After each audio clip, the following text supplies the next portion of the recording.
What's up guys, welcome back to the channel. Today we're going to be reacting to the 6th episode of Higurashi When They Cry. This one's titled Cotton Deceiving Chapter Part 2. So yeah, I'm going to guess that we're probably going to have another 4-parter like we did with the first one. So far the pacing of this one, if the events have to end around about the 22nd of June, was it? I think it was around the 22nd. If events are going to be ending around about that sort of time again this time, the pacing seems a little slower, so maybe we're going to go beyond 4 parts, but I think at the minimum we're going to get 4 parts again. I just feel like that's probably what we're going to do. I know next part is going to be part 3 already. I know that ahead of time this time. So I know we're getting at least 3 parts, but I assume there'll be a part 4 at some point as well. It would be nice to segment it into parts of 4, you know, it just seems to work. But last time, since we started a new arc, although it's still in the same time, but time travel animes are confusing, alright? We went back, I think it was 2 weeks before the events of the ending of Demon Deceiving Chapter, or at least the ending of the Demon Deceiving Chapter. We went to a game competition at the Sonozaki family. Games are played. Keiichi just about manages to win, although no one really expects him to. Gets a doll for all the people there, including Keiichi, who gets one of the weirdest fucking dolls. That doll's fucking creepy, and I almost expect it to show up again later and just be something even creepier. Gives it to Mion as a present, and has like a little moment there. I think they're trying to imply that perhaps there might be a romance there. I don't know. We'll give it time and see if they actually want to make anything of it. But then Keiichi and his dad go to a cosplay restaurant and obviously lech at the girls because, I mean, that's kind of the point almost of these types of places, that like they're there to be visual eye candy even in this state of the world. Then again, this is set in, what, the 80s, so back then, yeah, this was totally expected. And then we're introduced to Shion. So we've got Mion and Shion, identical twin sisters. So far, the only way we can distinguish between the two, and the only reason I can tell which one's which, is by the hairstyle. So Mion, yes, Mion has like the traditional ponytail out back. Shion has like a like almost like folded hair with like a bow or strap of some description at the back. That's the only way I can tell the difference between the two currently. If there's going to be more distinguishing factors beyond that, I don't know. We also have not seen them yet in the same scene together. So, I mean, if they're sisters, I assume that means that they stay at different places. I assume, because yeah, she obviously doesn't go to our school, because otherwise we would have seen her. It's like, how could we not have seen her if she goes to our school, right? So she must be, I guess she lives out of town a little bit, maybe, and she just comes here for work. I don't know how it works. But we have some moments with both Mion and Shion, just building both of them up. We had the lunchbox for giving the doll to Mion. Shion brings the lunchbox, and then Keiichi hands the box back to Mion. It's like, yeah. And I think they're trying to imply a bit more and more that Mion and Keiichi might have a thing, potentially. And then Keiichi, somehow, I appreciate why it caused the delinquent hoodlum type characters to show up, but who just walks into parked bikes? Like, he wasn't really distracted by anything, he just walked into them. I'm like, come on, Keiichi, bro, like, how?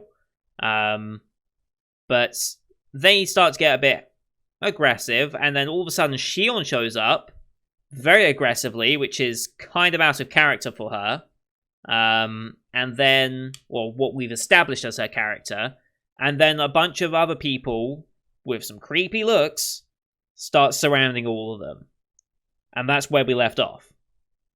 So I feel like part of this chapter, especially with how Mion's been represented and now Shion, Mion has been like the tomboyish type character, not really like a girly girl, and it's been, yeah, just kind of been a tomboy. It's like the perfect explanation of her. But we're now starting to see her more as a woman and more as potential love interest for Keiichi, and might be a thing there. I think even Reina and Sadako Sodako or Sodako or Sadako? Satoko. There we go. I hate these types of names. I always get them wrong. But Rika and Satoko they had an exchange, like the whole cold line thing. I've never heard it used in a reference to like potentially being like a love reference or anything like that. So thank you for letting me know that, guys. I've never heard that phrase before in reference to love. Just never come about it. So yeah, they're trying to change her from tomboy to more typical girl. And we have Shion, rather. Jesus Christ, I'm going to be getting that wrong a lot, aren't I? Who has been kind of presented as like more a shy girl type deal, and now she's really aggressive as she approaches these delinquents. So we're seeing like two sides to each of them. So I don't know if that's part of the point of this chapter or what, but yeah, this going to get crazy at some point. We're going to have probably a killing at some point. I don't know where they're going to go with this, and I'm excited because this show is really, really, really interesting. And judging by your reactions as well, especially those of you who have seen the originals as well, apparently this is also starting to throw some of you guys for a loop and changing things and making things a bit different and still being somewhat surprising. So I think that makes this a good remake / retelling, rebuild type show. Rather than a direct sequel, because if there's a direct sequel, then, well, I'm not having that argument anymore. We've been through this. I discussed it on episode 2. Anyway, as per usual, these are time-based reactions. Bottom left of the screen, you're going to see the time for the episode. I'll count down 3, 2, 1, play. Then on play, you start the episode. I start the episode, and I'll be in sync. Watch this one on Funimation as per usual, since that's who's licensed it here in the UK and US. We have Kadokawa logo to start, and then Funimation logo afterwards. So roughly about 10 seconds of logos. I'll call them out as I go past. You can also use screen flash on my face or the mic to tell when scenes are transitioning. So, I've been talking long enough. Let's get into the episode in 3, 2, 1, play. Kadokawa and Funimation.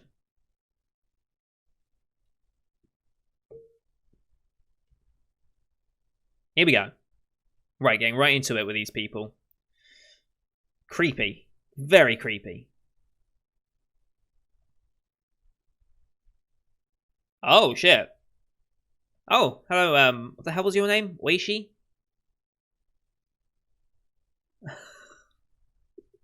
Wow.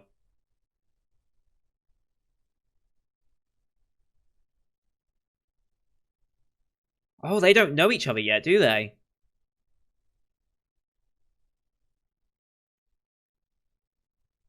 Hmm.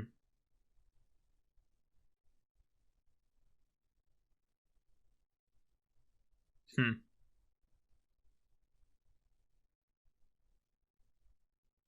Uh-huh. Uh-huh.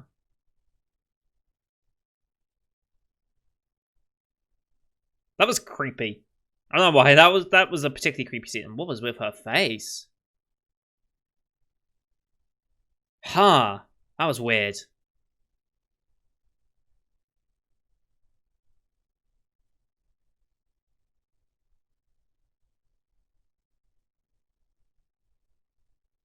One has a taser, one has a gun, I just noticed. I'd have to go back and pause at some point to look which one had which. I assume Mion had the gun, because we've seen Mion when she's go out with the gun holstered.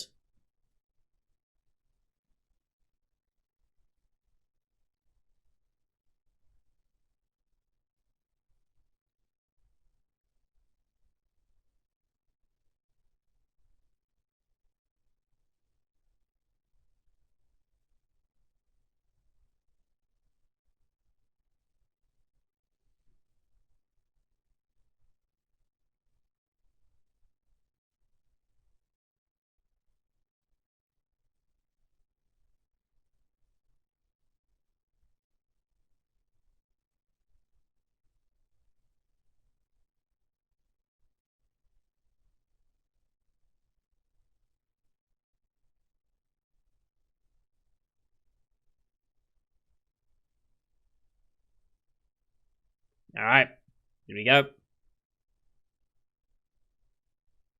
Mm-hmm.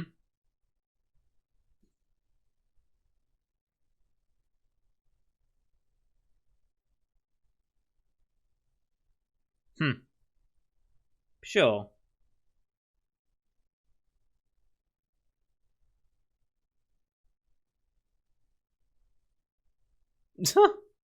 Wow.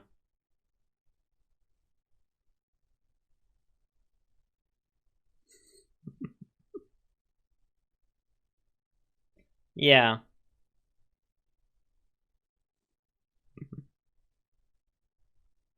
Fair enough.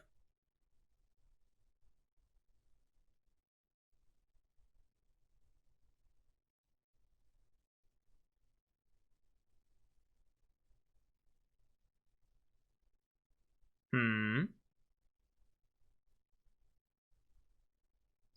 Fair enough. Yeah. I'm sure they have, quite literally in some instances. Oh, we're bringing it up now, okay.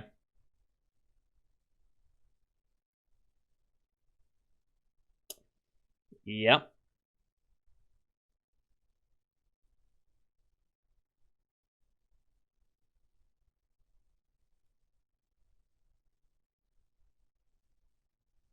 Hmm.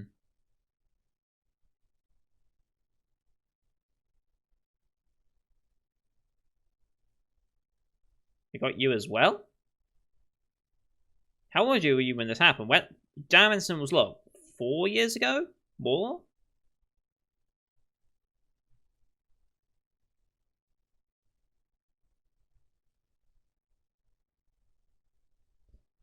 Yeah. Probably more physically than you're letting on, though. Mm-hmm.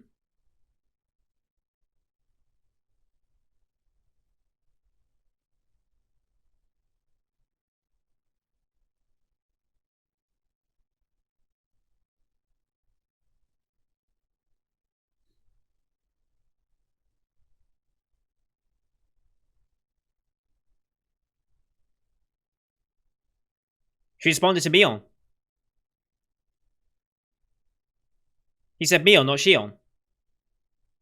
And she responded, like, what? Isn't that a big deal? What? What did I just miss? Did I just mishear it? My mind.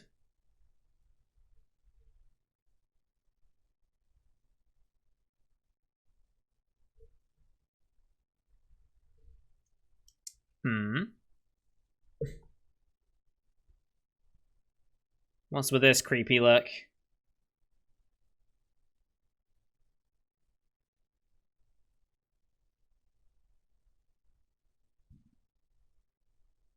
Okay.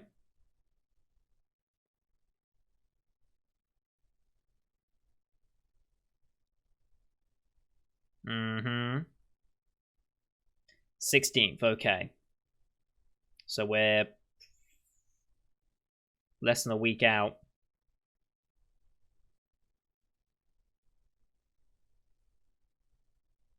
Hmm. Okay.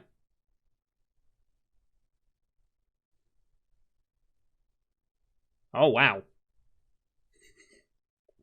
Quite literally in some instances as well. Love affair, okay.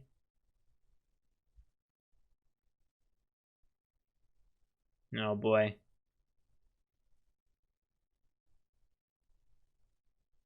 Has she set this up?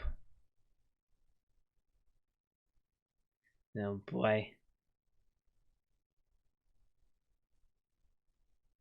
Yeah. Yeah. Mm. Jesus Christ, this guy.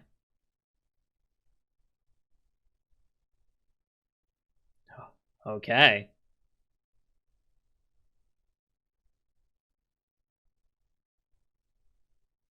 Jesus Christ, this look.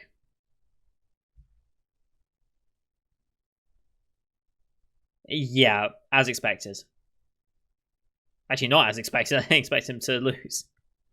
God damn it.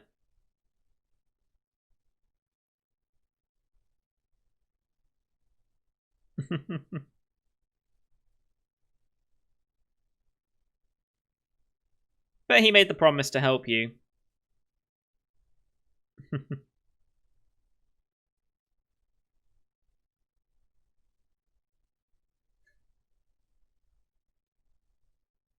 I still think it's part of her plan. Like, how convenient that would happen the next time they see each other.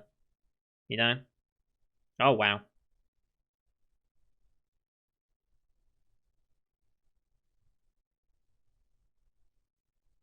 Yes.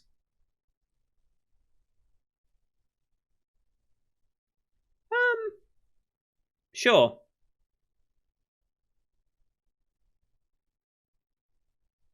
Hmm.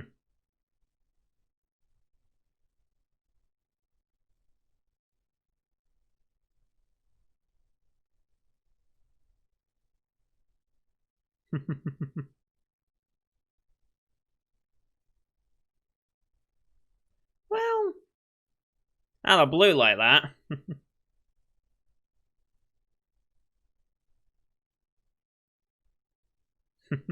Wow, okay. Hmm.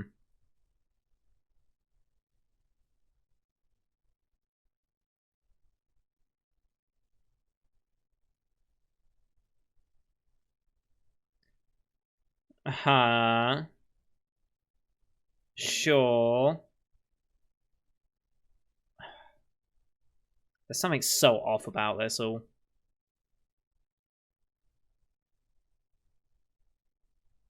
These are the same types of dolls that...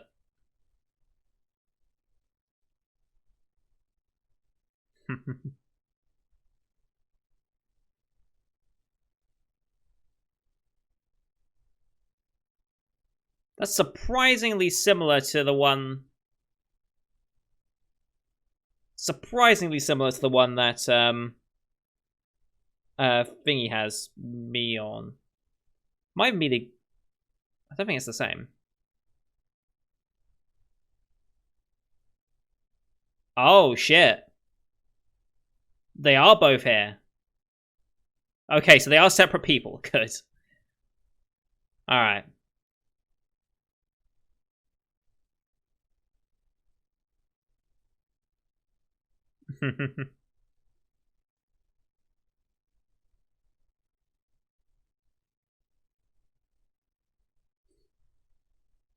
Okay.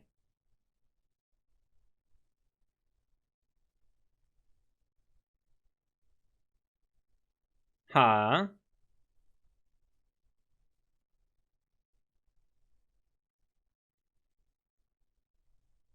Huh?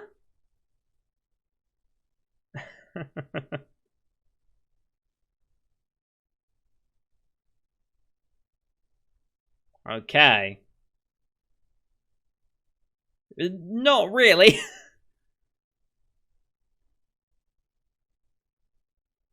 Okay. Okay. Again, that doll's so similar. I'm gonna look back for that doll. I'm this fucking show, man, I swear. Oh, staying off the festival.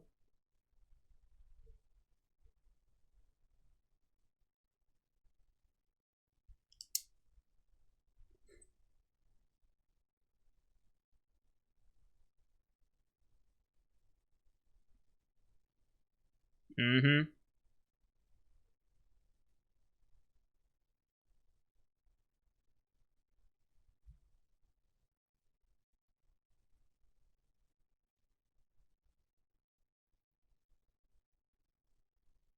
See, was it me?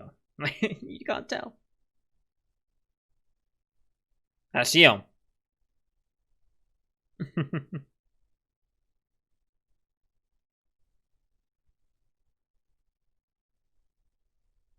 I mean, but you were intentionally trying to see them, so.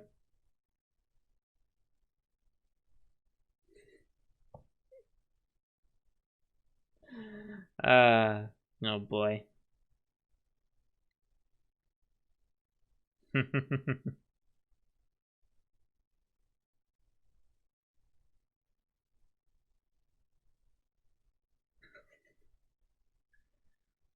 Uh...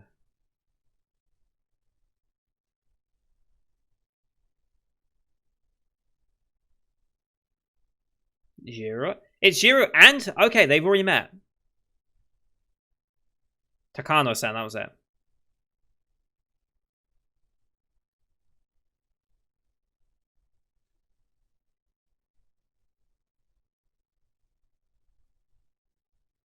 Okay.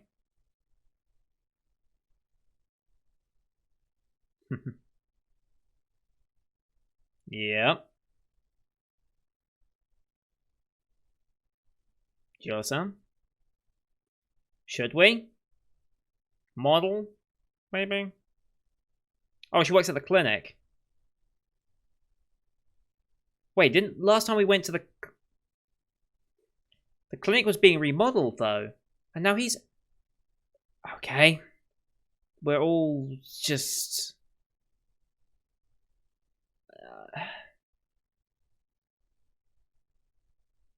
It's all goddamn connected. I hate it.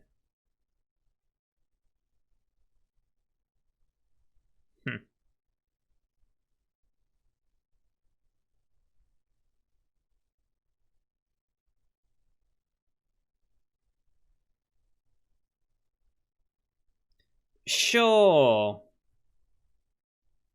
Sure, no incident. Never happening.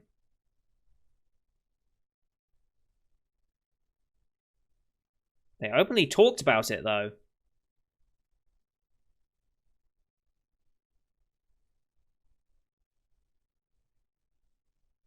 Well... Yeah, they haven't... Yeah, he doesn't know at this point, and Mion's trying to hide it still. Aha, sure. Oh boy.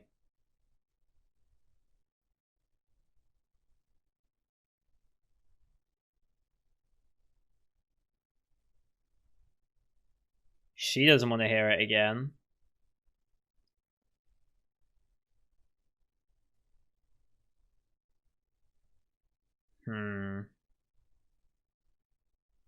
So he's going to learn about the curse here instead. Okay.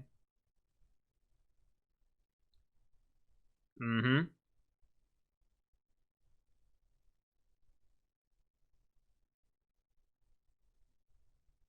Okay.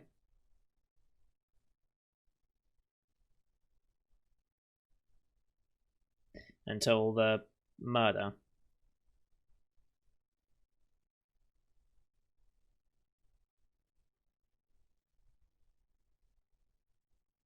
Yep. Mm-hmm.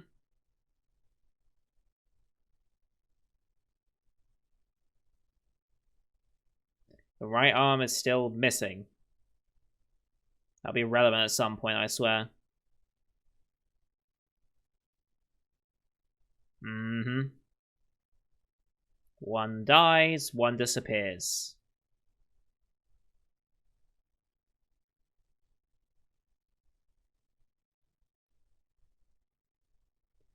Yep.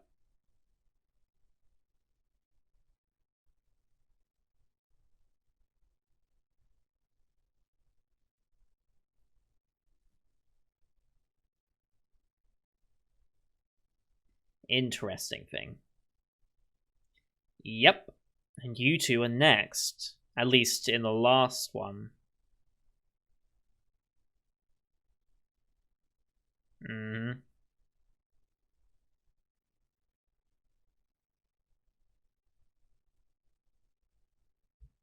Yeah, obviously. Wouldn't believe it occurs straight away. It's very convenient.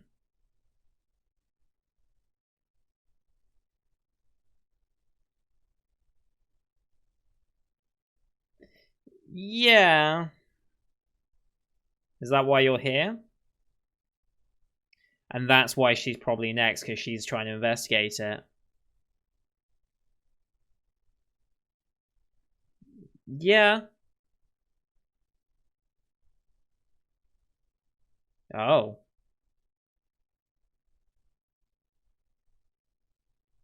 Yes.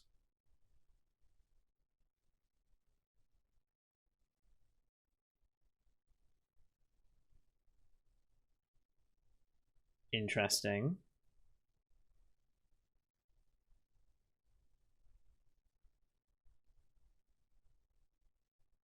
Okay, that's new, I think. The throwing him in the swamp bit.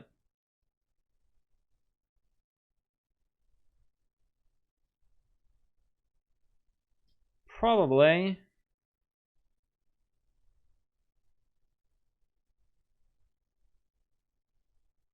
Mm-hmm.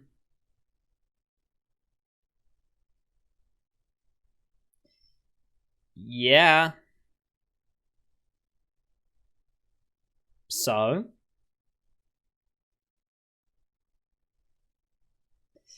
Probably.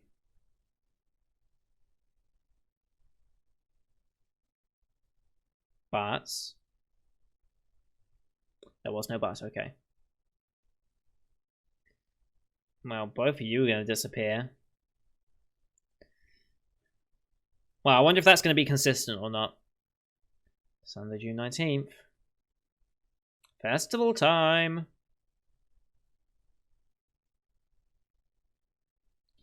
Yeah.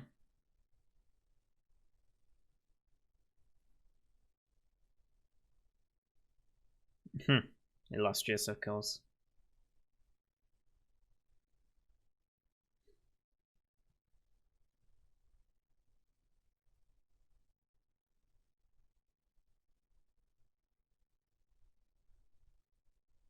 God damn Rainer. God damn it, Rainer.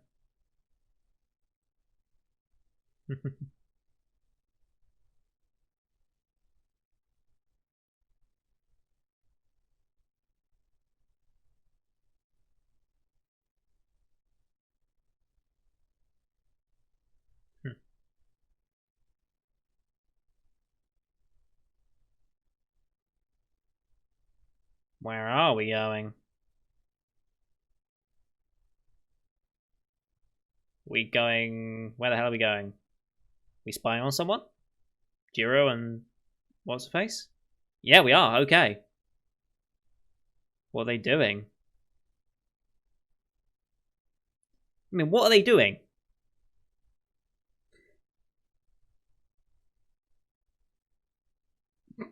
Wow. Oh boy. You don't want to. I mean, yeah, you guys really weren't being... boy. Nope. I don't know, some people... Nope, not going there. They're breaking into the storehouse.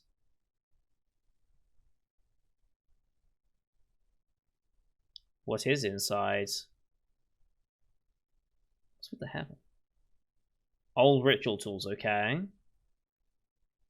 Furude family.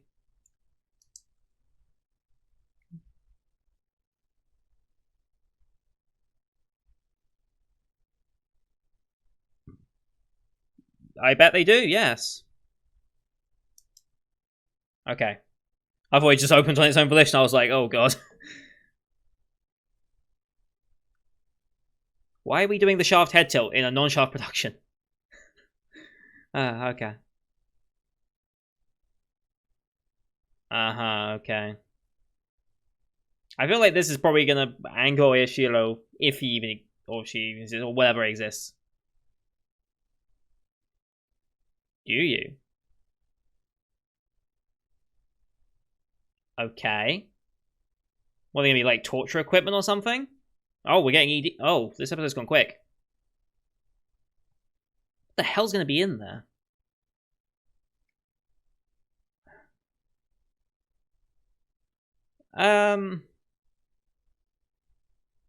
He's afraid.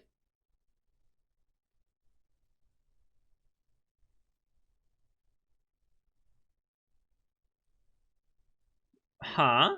Okay. Why would he find it interesting? Because he's young.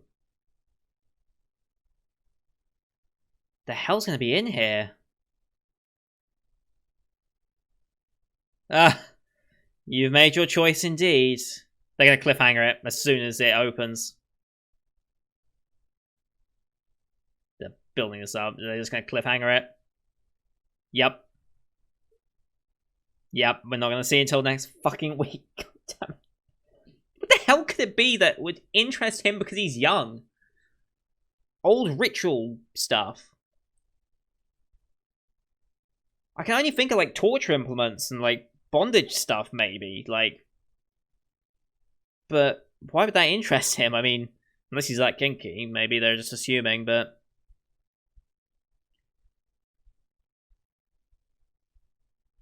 Huh. Is that it? Next time is part 3. Yep. That's it. Nothing more. Okay. So, things I've got to do real quick. Let's go back to about 5 minutes in. Just to make sure I wasn't going crazy. Shion goes back to work. He calls her Mion. She turns and responds. Doesn't question him about it. Was that him testing to see if it actually was? Because he seemed to believe they kind of were the same person until he saw them both. Was that him testing her? Because she didn't say anything about him calling her Mion when it's currently Shion, you know? So... was that just him testing?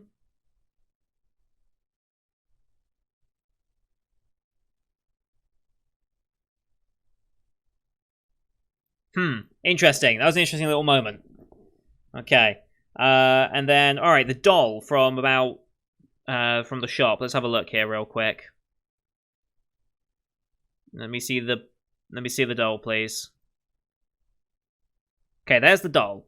Let's go back to episode 5 when he handed her the doll, because it's very similar style, of course, but I don't know if it's exactly the same doll. If it's exactly the same, that's going to be weird. But if there's any similarities, I think... let's see, where did he hand her the doll? There it is, okay. Holy shit. Holy shit, it's the same fucking doll. I mean, that's a really poorly looking version of it, because he's handing it to her and it's not drawn as well as everything else around it, but... when he first pulls it out, let's have a look at it. Goddamn Rainer, obsessing over the panda. No, yours is not cute. It's the same fucking doll. The hat's almost identical. Same blue eyes. Not as blushing, but I don't know if that matters. Same pink dress. It's the same doll. It's the same fucking doll. Why is it the same doll? Oh, fuck you, show. Now I'm going to be questioning that for the next week. Okay, so... he didn't recognize it either in the moment, did he? She just pointed out and said, I want this one. Is it just because it's the same as... why is it in the shop? Did Mion get rid of it and put it in the shop?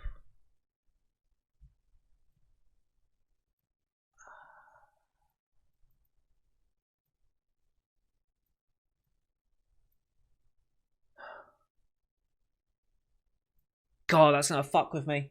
That's gonna really fuck with me for the next week. Okay.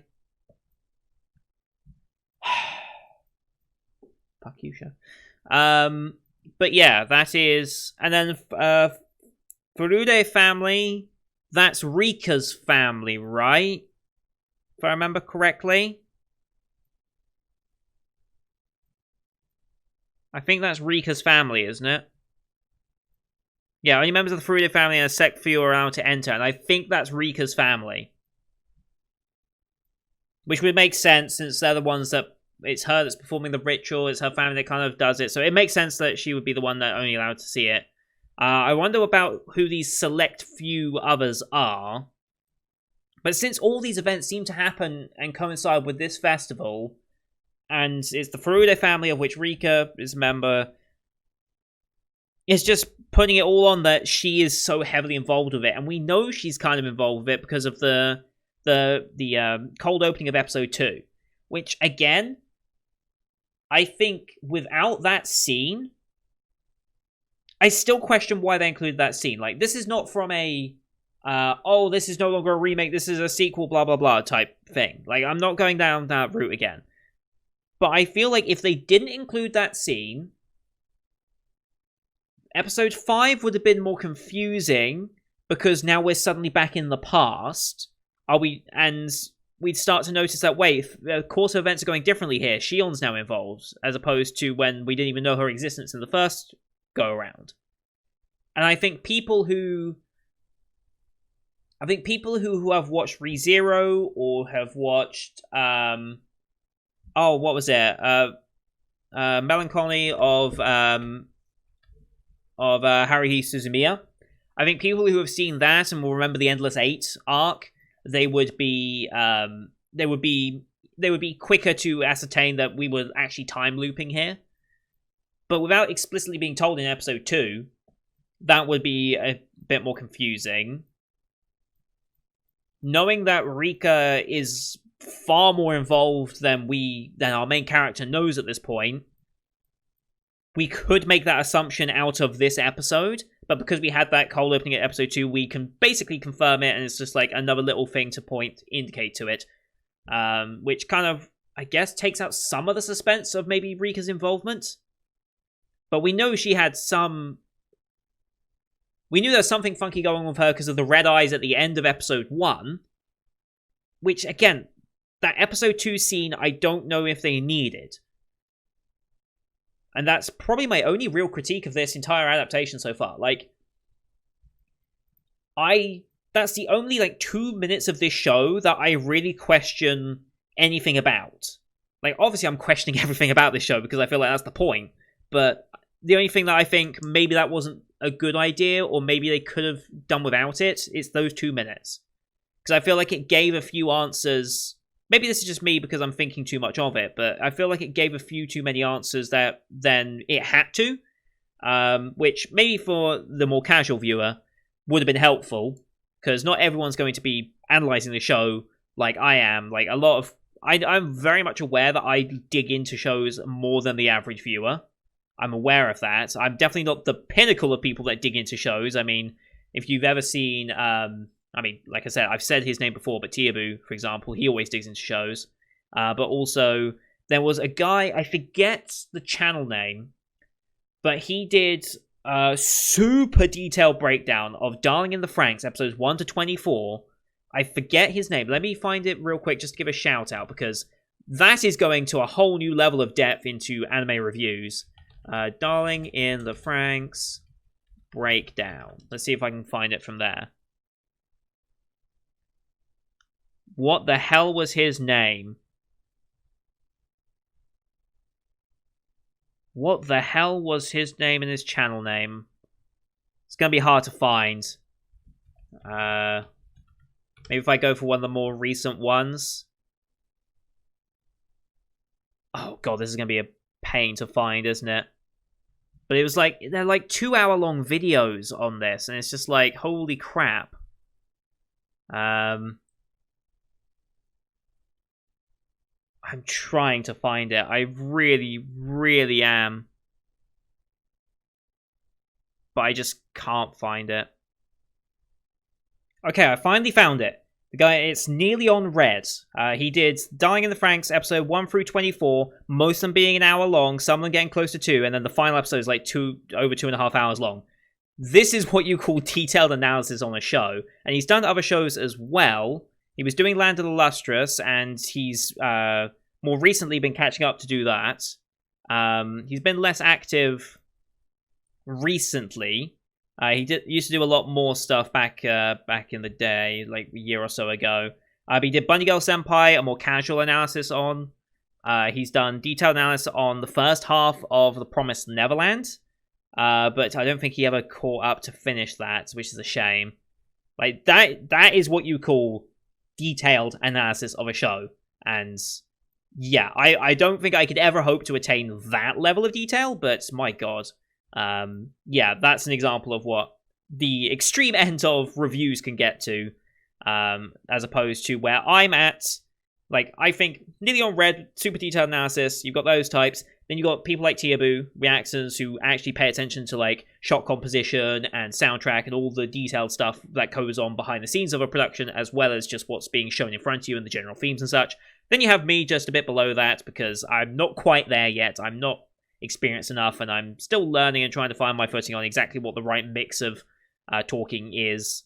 And I also do far too many shows to really put that much detail into it. If I picked 7 shows a season, 1 on each day, or just 7 shows in general and just plotted a week of format out, I could probably be a bit more detailed in my analysis, but I would miss out on so many good shows and be forever behind on shows that I think what I've got right now, doing about 20 shows a season, is a good mix for me personally. And then you've got just normal anime reactions, and you've got casual viewers as well. So, yeah, that's kind of where I was working with that.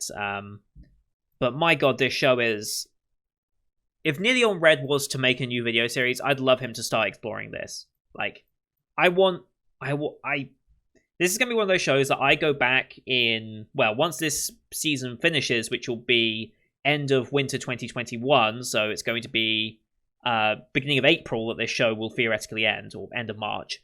I'm going to be going and looking up so much about this show, probably. I'm going to try and ingratiate myself into the lore much deeper than I already am, because I don't want to go looking right now, because I don't want to spoil it. But once it's over, I'm going to start digging, because my god has it hooked me more than I possibly could have imagined. It really, really has. Like, from just the minor things, like the doll being the same, him, like, what the hell are these tools that we're going to... This show, man, this show is so good. Holy shit, I'm so glad I got into this. I'm so glad I didn't listen to people trying to gatekeep us in episode 2 of a series. Oh boy. Anyway, that's going to do it for today, guys. Thank you everyone for watching. Excuse the ramblings again. But don't forget to leave a like if you enjoyed the episode and my incoherent ramblings that I leave towards the end.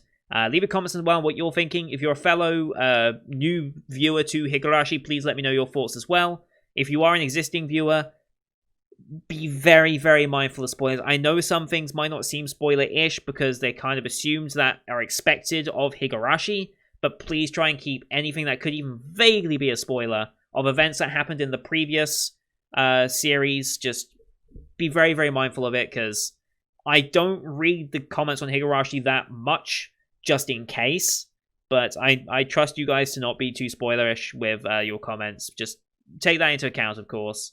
You guys love this series just as much as I do. It seems this is my flagship series for this season. I think that's fair to say, and I can tell why, because it's a very, very, very good show. I'm absolutely loving it. But let me know your thoughts anyway, and don't forget to hit subscribe as well to see next week's episode, as well as the rest of the full 2020 lineup you can find on the channel. Thank you everyone for watching. Until next time, see you guys later.